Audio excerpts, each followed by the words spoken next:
नमस्कार दोस्तों, स्वागत है आप लोगों का फिर से हमारे चैनल के ऊपर। तो जैसा कि आपको पता है, आजकल जापान बड़ी ट्रेंडिंग डेस्टिनेशन चल रही है। बहुत इंडियन ट्रैवलर्स यहाँ ट्रैवल कर रहे हैं।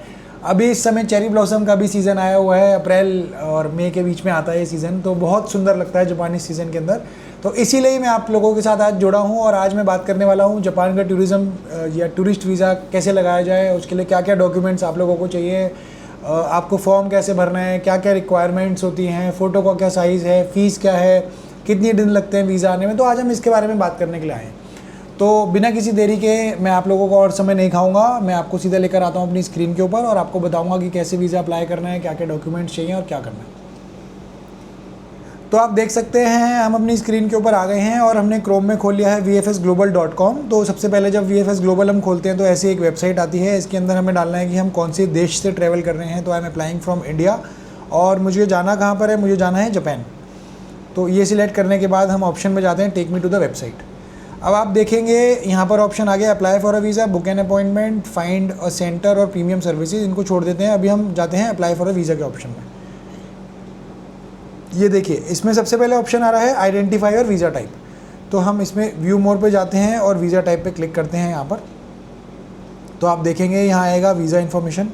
इस पर क्लिक करते हैं तो ये जो कॉन्सुलेट्स हैं जापान के यहाँ पर, वो सबकी डिटेल आ गई है। आप देख सकते हैं जैसे जैसे जो ये आ गई मुंबई ज्यूरिसडिक्शन के ये सारी। आप अगर मुंबई के आसपास रहते हैं, महाराष्ट्र, गोवा, गुजरात, तो आपको मुंबई से अप्लाई करना है। अगर आप न्यू दिल्ली के इन सब इसमें रहते हैं, जैसे अंडमान निकोबार, अरुणाचल प्रदेश, जम्मू कश्मीर, नागालैंड, पंजाब, पूरा नॉर्थ, इन सब से अगर आप इन सब में अगर आपका पासपोर्ट इशूड है तो आपको यहाँ से अप्लाई करना है।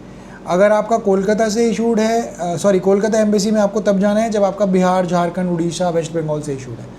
चेन्नई से, तमिलनाडु, आंध्र प्रदेश वालों को अप्लाई करना है और बेंगलोर से कर्नाटक वालों को अप्लाई करना है। तो हम दिल्ली वालों की पहले बात करें तो दिल्ली वाले में हम क्लिक करते हैं यहाँ पर। तो ये देखिए दिल्ली का जो ये देख सकते हैं आप, यहाँ पे भी दिल्ली लिखा हुआ है। अब हम वीज़ा टाइप के ऑप्शन में जाएंगे तो हमें चाहिए टूरिज़्म वीज़ा। तो हम टूरिज़्म वीज़ा पे क्लिक करते हैं। तो टूरिज़्म वीज़ा का आप ये देखिए सब चीज़ें आ गई हैं। Visa fees, documents required, photo specifications, processing time कितना है, डाउनलोड फॉर्म। तो सबसे पहले हम डॉक्यूमेंट्स रिक्वायर्ड, जो सबसे इंपॉर्टेंट चीज़ है, उस पर क्लिक करते हैं। तो ये पूरी की पूरी चेकलिस्ट खुल जाएगी। देखिए ये खुल गई है, documents required for temporary visa for tourism without guarantor. अच्छा, ये विदाउट गारंटर का मतलब ये है कि आपको वहाँ से कोई इनवाइट नहीं आया है और आपकी कोई गारंटी नहीं ले रहा है वहाँ पर, तो ये विदाउट गारंटर के अंदर ऑप्शन आता है। और यूजुअली टूरिज़्म में लोग यही कैटेगरी को सिलेक्ट करते हैं। तो सबसे इंपॉर्टेंट पॉइंट है कि आपको सब कुछ, सारे डॉक्यूमेंट्स जितने भी लेकर जाने हैं A4 साइज़ में लेकर जाने हैं। सबसे इंपॉर्टेंट पॉइंट, आपको अपना वैलिड पासपोर्ट लेकर जाना है जिसके अंदर 2 ब्लैंक पेज कम से कम होने चाहिए। और आपको अपने पुराने पासपोर्ट्स भी सबमिट करने पड़ेंगे अगर आपके पास कोई है तो।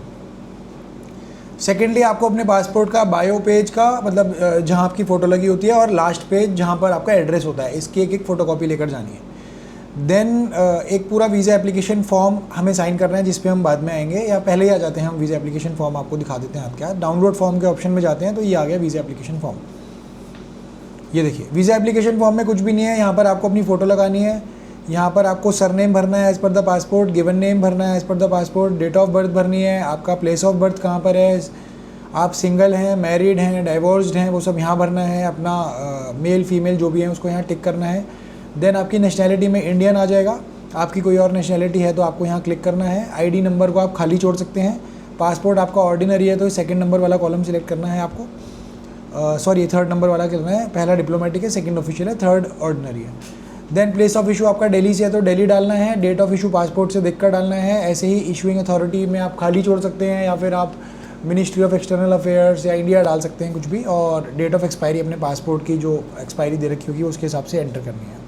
देन पर्पज़ और विजिट टू जापान के अंदर आपको यहाँ पे डालना है टूरिज़्म। इंटेंडेड स्टे कितने दिन का है आपका, 9 दिन, 10 दिन, जो भी आपको वो डालना है। डेट ऑफ अराइवल क्या है, आपका पोर्ट ऑफ एंट्री क्या है, आप कौन से एयरपोर्ट से जा रहे हैं, हनेडा से जा रहे हैं, नरीटा से जा रहे हैं, डायरेक्टली ओसाका जा रहे हैं, तो आपको वो यहाँ पर डालना है। इसके अलावा यूजुअली लोग टोक्यो ही जाते हैं तो नरीटा या हनेडा में से एक एयरपोर्ट आएगा यहाँ पर। Then name of the ship of airline डालना है, और एयरलाइन कि आपका कौन से आप एयरलाइन से आ रहे हैं वो यहाँ डालना है। मतलब कि आप मान लीजिए निप्पॉन एयरलाइन से आ रहे हैं, एयर इंडिया से आ रहे हैं, किससे आ रहे हैं वो आपको यहाँ डालनी है जानकारी। देन होटल्स में आप कहाँ रुकेंगे, तो आप जो भी आपका पहला स्टे है, जैसे मान लीजिए आप टोक्यो में रुक रहे हैं सबसे पहले, तो आपने टोक्यो का होटल का नाम, उसका एड्रेस और उसका फ़ोन नंबर यहाँ डालना है। और आप कभी जापान आए थे पहले तो कितने दिन के लिए रुके थे वो डालना है। देन इसके अलावा अपना रेजिडेंशियल एड्रेस आपको यहाँ पर डालना है। प्रोफेशन आपको यहाँ डालना है, आप सेल्फ एम्प्लॉयड हैं, आप जॉब करते हैं, क्या कर रहे हैं। तो अगर आप सेल्फ एम्प्लॉयड हैं तो अपनी कंपनी का नाम, फ़ोन नंबर, एड्रेस यहाँ डालना है। अगर आप जॉब करते हैं तो अपना जो एम्प्लॉयर है जहाँ आप जॉब करते हैं उसकी डिटेल्स यहाँ पर डालनी है। देन आपके जो पार्टनर हैं, जैसे आपके साथ जो ट्रैवल कर रहे हैं, आपकी वाइफ है या जो भी हैं, या अगर आप बच्चे हैं और आप माइनर हैं और आप लाइक अपने पेरेंट्स के साथ जा रहे हैं तो अपने पेरेंट्स का डालना है यहाँ पर। इसको आप खाली छोड़ सकते हैं क्योंकि आपका कोई गारंटर नहीं है जापान के अंदर। देन इन्वाइटर भी आपको खाली छोड़ना है, कुछ नहीं करना है इसके अंदर। आप ये सब चीज़ में जो है मोस्टली नो ही आता है कि यू हैव बीन कन्विक्टेड और अ क्राइम और ऑफेंस इन एनी कंट्री, इन सब पे तो नो ही आता है यूजुअली। फिर भी आप पढ़कर अपने मतलब हिसाब से इसको भर सकते हैं। देन लास्ट में आपको यहाँ पर एप्लीकेंट सिग्नेचर का ऑप्शन है और डेट ऑफ एप्लीकेशन का ऑप्शन है। तो आप एप्लीकेंट सिग्नेचर में एक चीज़ का ध्यान रखिएगा कि जो आपके पासपोर्ट पे साइन है वही एंटर कीजिएगा, नहीं तो आपको बार बार VFS वाले इधर उधर भेजेंगे कि आप फिर से जाइए, एप्लीकेशन लेकर आइए, ये करिए वो करिए। तो आप बस एक चीज़ का ध्यान रखिएगा, जो आपके पासपोर्ट पर सिग्नेचर है वो यहाँ पर डालना है। और एक जो फ़ोटो साइज़ है वो आप देख सकते हैं 45 mm बाई 35 mm का चाहिए। मैट ग्लॉसी इन लोगों ने मेंशन नहीं करा है, बट आप स्टूडियो में जाते हैं तो आपको 80% फेस रेशियो के साथ ही यूजुअली स्टूडियो वाले फ़ोटोज़ खींचते हैं, तो आपको वैसी ही फ़ोटो चाहिए और यहाँ पर उस फोटो को पेस्ट करना है। तो इसका आप लोग प्रिंट ले लेंगे, इसको ब्लैक या ब्लू पेन जैसे भी भर सकते हैं। यूजुअली हमारा सजेशन ये रहता है कि आप जितने भी फॉर्म भर रहे हैं आपको ब्लॉक लेटर्स में, कैपिटल में भरेंगे तो वो बेटर रहेगा। देन हम वापस चेकलिस्ट पे आ जाते हैं। ये रहा देखिए टूरिज्म का चेकलिस्ट। वीज़ा एप्लीकेशन फॉर्म का हमने आपको बता दिया कैसे भरना है। इसके अलावा एक फ़ोटो आपकी चाहिए, वो एप्लीकेशन फॉर्म पे आप चिपका लीजिए तो वो बेटर रहेगा। वाइट बैकग्राउंड के अंदर होनी चाहिए, अच्छी फ़ोटो साफ़ सुथरी होनी चाहिए, लेटेस्ट होनी चाहिए। तो वो तो अंडरस्टूड है कि आप लोग अच्छी फ़ोटो लेकर जाएंगे। देन कवरिंग लेटर आपको लगाना है। कवरिंग लेटर के अंदर बेसिकली मैं एक फॉर्मेट भी, आप लोग मेरे को टेक्स्ट करेंगे तो मैं भेज दूँगा, उसमें बेसिकली आपको अपनी डिटेल्स लिखनी होती है कि माई नेम इज़ ये and I am visiting Japan along with my family या my friends from this date to this date, so kindly grant me a visa for the necessary travel.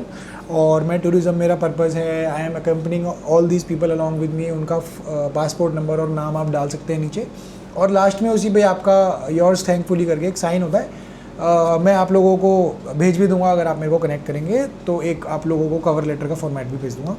Then आपको आपकी flight ticket चाहिए, और आपको आपका मतलब जो फ़्लाइट टिकट या क्रूज़ से आप जैसे भी जा रहे हैं, आना जाना कर रहे हैं, तो आपको अपनी फ़्लाइट टिकट और होटल वाउचर दोनों चीज़ें लगानी पड़ेंगी इसके अंदर, आने जाने की। और होटल वाउचर जैसे आप 10 से 20 तारीख तक के लिए जा रहे हैं एग्जाम्पल किसी भी महीने की, तो 10 से लेकर 20 तक का ही उनको होटल वाउचर सारी डेट्स का चाहिए। फॉर एग्जाम्पल आप ओसाका रुक रहे हैं 10 से लेकर 13 तक, तो पहले आप वो लगाएंगे। फिर आप 13 से लेकर 16 तक मान लीजिए क्योटो रुक रहे हैं तो वो लगाएंगे, और 16 से 20 मान लीजिए आप टोक्यो रुक रहे हैं तो आपको वो लगाना पड़ेगा। देन ये लिखा है लेटेस्ट इनकम टैक्स रिटर्न, और इससे पहले लिखा है आइटिनरी इन जापान। तो बेसिक आइटिनरी आप लिख सकते हैं कि will be staying in Osaka for 3 days and day 1 we will be doing this, day 2 will be doing this, और then we will move on take a train to some other city में भी Kyoto या कुछ भी। तो वहाँ उस तरीके से आपको पूरी की पूरी एक छोटी सी आइटिनरी बनानी है अपनी। इसके फॉर्मेट के लिए भी मैं आपको हेल्प कर सकता हूँ। देन सेकेंडली आपको इसके बाद करना है लेटेस्ट इनकम टैक्स रिटर्न। या तो आप अगर रिटर्न 1 साल की लेकर जा रहे हैं तो आपको 6 महीने की बैंक स्टेटमेंट भी लगानी पड़ेगी, और अगर आप बैंक स्टेटमेंट नहीं लगाना चाहते आप 2 साल की रिटर्न लगाइए, मतलब इस साल की लगा दीजिए अगर आपने फाइल कर लिया, और पिछले साल की लगा दीजिए तो वो काम हो जाएगा। बट प्रॉब्लम है इसकी, इन लोगों ने ये मेंशन नहीं करा है इसके अंदर कि कितने साल की इन लोगों को ITR चाहिए। बट मैं अपने एक्सपीरियंस से आपको बता रहा हूँ कि आप 2 साल की लगाइएगा, क्योंकि वहाँ से आपको VFS से फिर वो बोल देंगे कि आप फिर से लेकर आओ जी, 2 साल की रिक्वायर्ड है, और एम्बेसी 2 साल की मांगती है। हम लोगों ने चेकलिस्ट में नहीं लिखा है, सिर्फ लेटेस्ट लिखा है, लेकिन वो दिक्कत वाली बात है। तो आप 2 साल की लेकर जाइएगा ITR अपनी। स्टेटमेंट की ज़रूरत नहीं है, अगर आप ITR 2 साल की लगा रहे हैं तो आपकी स्टेटमेंट रिक्वायर्ड नहीं है। देन इसमें लिखा है कि अगर आप बच्चे के साथ जा रहे हैं, मान लीजिए फॉर एग्जांपल कुछ होते हैं जैसे बच्चा अपने दोस्तों के साथ जा रहा है या किसी और के साथ जा रहा है, तो उस केस के अंदर पेरेंट्स का कंसेंट लगता है कि I am allowing my son और daughter to travel with this guy, उसका पासपोर्ट नंबर ये है, और वो कंसेंट है कि we are allowing my child to travel with this accompanying people, और ये जो भी है मतलब आप लिख सकते हैं उसके अंदर। देन प्रूफ ऑफ रिलेशनशिप के अंदर तो आएगा नहीं कुछ भी, क्योंकि आप लोगों का जो पासपोर्ट है वो ऑलरेडी उसके अंदर नाम होता ही है जब आप फैमिली के साथ ट्रैवल करते हैं कि आप अपनी वाइफ के साथ जा रहे हैं, किसी के साथ जा रहे हैं। फॉर एग्जाम्पल आपकी वाइफ के पासपोर्ट में अगर आपका नाम नहीं है तो मैरिज सर्टिफिकेट आपको लगाना पड़ेगा, जिससे आप प्रूव करेंगे कि मैं अपनी वाइफ के साथ ट्रैवल करूँ। और इसके अलावा बस यही डॉक्यूमेंटेशन है और ज़्यादा कुछ भी नहीं है, बस यही चीज़ें चाहिए आप लोगों को। एक मेजर चीज़ ये है कि जब आप वहाँ VFS जाएंगे तो VFS की ना कुछ टाइमिंग्स का आप लोगों को ध्यान रखना पड़ता है। यूजुअली जो VFS की टाइमिंग्स होती हैं वो सुबह 10 शायद 9 बजे से वो लोग शुरू करते हैं वीज़ा एप्लीकेशंस, और वहाँ जाकर आपको एक टोकन लेना पड़ता है, then you have to wait for your number. और सबसे अच्छी चीज़ जापान के अंदर ये है कि एप्लीकेंट को डायरेक्ट नहीं जाना पड़ता है यहाँ पर, स्पेसिफिकली दिल्ली का मैं बता रहा हूँ कि एप्लीकेंट को डायरेक्टली नहीं जाना पड़ता है VFS ग्लोबल, आपके बिहाफ पे कोई थर्ड पार्टी सबमिशन भी कर सकता है। जैसे आप हमें ऑथोराइज़ कर सकते हैं कि आप हमारे बिहाफ पे सबमिट कीजिए, या आपका कोई रिलेटिव जाना चाहता है, या जो मान लीजिए एक पूरी फैमिली जा रही है और उनका जो लीड पैसेंजर है वो अपने बिहाफ पे 4 लोगों का एप्लीकेशन सबमिट करना चाहता है पूरी फैमिली का, तो वो भी पॉसिबल है जापान के अंदर। थर्ड पार्टी एप्लीकेशन भी एक्सेप्टेड है। और सिमिलरली जो थर्ड पार्टी एप्लीकेंट जो आपका एप्लीकेशन जमा करेगा वो ही वहाँ से वापस भी लेकर आएगा आप लोगों के पासपोर्ट। तो रिसेंटली जब हमने अभी अप्लाई किया था अपने गेस्ट का, तो हमें पता लगा कि जो बच्चे हैं, जो जैसे फैमिली के साथ बच्चे जा रहे हैं, उनका ओल्ड पासपोर्ट भी रिक्वायर्ड नहीं है, वो लोग वापस दे दिया हमारा पासपोर्ट, मतलब जो मेरे क्लाइंट्स थे उनका पासपोर्ट, और जो सिर्फ पेरेंट्स थे उन लोगों का पुराना पासपोर्ट भी रख लिया है, और वो पेज जो फ़ोटो कॉपीज़ वगैरह थी वो सब रख लिए। तो ये बेसिक सी डॉक्यूमेंटेशन है, आपको कोई अपॉइंटमेंट लेने की ज़रूरत नहीं है। दिल्ली के लिए मैं खास तौर पे बता रहा हूँ, लेकिन आई थिंक कोलकाता वगैरह के लिए आप लोगों को अपॉइंटमेंट लेनी पड़ती है, तो आपको अपॉइंटमेंट लेने की ज़रूरत नहीं है। आप 9 बजे के आसपास जाएँ, जितनी जल्दी जाएंगे उतना जल्दी आपका नंबर आएगा VFS में, नहीं तो यूजुअली मान के चलिए 1 से 2 घंटे लगते ही हैं VFS ग्लोबल में भी ना आपको सारी एप्लीकेशन वगैरह सबमिट करने में। देन एप्लीकेशन सबमिट करने के बाद आपको जैसे आपका टोकन, आपका नंबर आया, आप लोग काउंटर पे जाएंगे, काउंटर पे वो सारे document as per the checklist देखेंगे, give me your passport, your hotel voucher, your flight ticket, your ITRs and all. वो सब जब आप दे देंगे तो आपको एक वो मिलती है रिसीट, जिससे आपको पेमेंट करनी होती है कैश काउंटर पर जाने के जाकर। और जो वीज़ा की फ़ीस है फॉर इंडियन नेशनल्स, जापान की जो वीज़ा फ़ीस है वो काफ़ी सस्ती है, सिर्फ 500 रुपये की फ़ीस है। लेकिन जो VFS ग्लोबल की फ़ीस है वो 800 रुपये उन लोगों ने कर दिया है, तो टोटल जो फ़ीस है अब 1300 रुपये लगभग पर पर्सन आती है एज़ ऑफ नाउ। ये मैं दिल्ली की बात कर रहा हूँ, हो सकता है मुंबई या कोलकाता या कहीं और थोड़ी ऊपर नीचे हो 100-200 रुपये, बट यूजुअली इतनी फ़ीस है, अराउंड 1300 रुपीज़ पर पर्सन। और वो आपको वहाँ देनी होती है, कैश आप लेकर जाइए, क्योंकि कई बार इन लोगों की मशीन्स काम नहीं कर रही होती है, UPI एक्सेप्ट नहीं करते हैं कभी कभी, तो आप बस कैश पेमेंट लेकर जाइए, वो आप देंगे, वो आपको रिसीविंग जब कैश लेने के बाद वो आपको रिसीट देंगे, फिर आपको एक पूरी की पूरी लंबी चौड़ी रिसीविंग मिलेगी जिसके अंदर आपके पासपोर्ट नंबर, नाम और ये सब चीज़ें लिखी होंगी। और इसको फिर आप सिंपली इन लोगों की वेबसाइट पर जाकर ट्रैक कर सकते हैं कि, और वो एप्लीकेशन नंबर जो आपकी रिसीट में होगा वो डालेंगे, डेट ऑफ बर्थ डालेंगे, तो आपके एप्लीकेशन का आ जाएगा कि कितने दिन लगेंगे, अभी क्या स्टेटस है, कॉन्सुलेट में गई है या कहाँ पर है आपकी एप्लीकेशन, और उसके हिसाब से फिर लाइक अराउंड 7 से 10 दिन का टाइम लगभग ये लोग बोल के चलते हैं। बट क्योंकि आप 90 डेज़ पहले अप्लाई कर सकते हैं वीज़ा, तो अगर आपको 90 डेज़ के विद इन जाना है आगे भी, तो आप 2-3 महीने पहले अप्लाई कीजिए कि आपको कोई टेंशन ना रहेगी ऑन लास्ट मोमेंट वीज़ाज़ की कि डिले हो रहा है, क्या हो रहा है, प्रॉब्लम होने ना हो कुछ भी। तो इसलिए आप around may be 80 days prior या 85 डेज़ प्रायर आप अप्लाई करें तो आपके लिए बेटर रहेगा।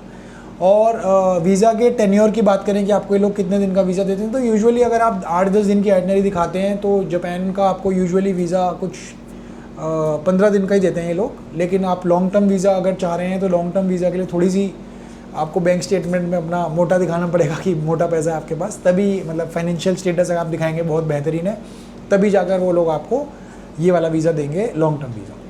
तो उम्मीद है मैंने आपके सभी सवालों का आंसर कर दिया होगा इस छोटी सी वीडियो के अंदर। इसके अलावा हमारे साथ जुड़े रहें और अपना प्यार इसी तरीके से दिखाते रहिए। धन्यवाद, जय हिंद।